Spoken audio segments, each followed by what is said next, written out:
ગાંધીનગર વાહન વ્યવહાર કમિશનરે મળેલી હકીકતના આધારે આરટીઓની ટીમે કેશોદમાં વેરાવળ રોડ ઉપર આવેલી western Bajaj cells and service નામના શોરૂમમાં રેડ કરી હતી.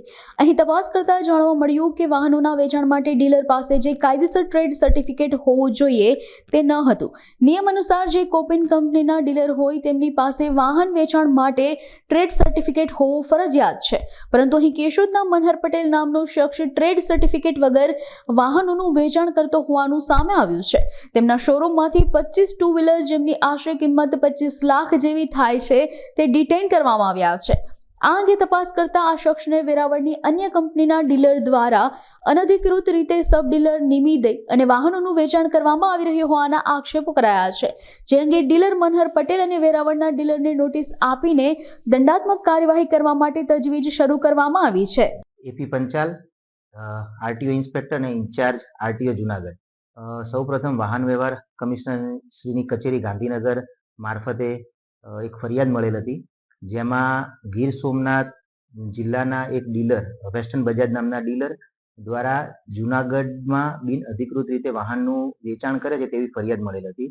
જે અનુસંધાને આજ રોજ આરટીઓ કચેરી જુનાગઢની ટીમ દ્વારા રૂબરૂ સ્થળ તપાસણી કરવામાં આવેલ, જેમાં કુલ 25 નવા વાહનો તે શોરૂમ ખાતે જણાઈ આવેલ હતા.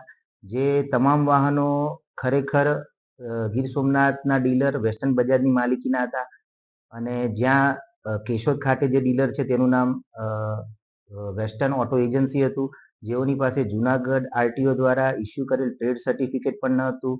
તેમ છતાં તેઓ દ્વારા નવા વાહનોનું વેચાણ કરવામાં આવતું હતું, જેથી તે તમામ 25 વાહનોને અંદાજે 32,000ના ચલણ ઇસ્યુ કરીને ત્યાં સ્થળ પર ડિટેઇન કરવામાં આવેલ છે અને સદર કેસમાં આગળની કાર્યવાહી અર્થે પૂરું પ્રકરણ વાહન વ્યવહાર કમિશનરની કચેરીને મોકલી આપવામાં આવશે.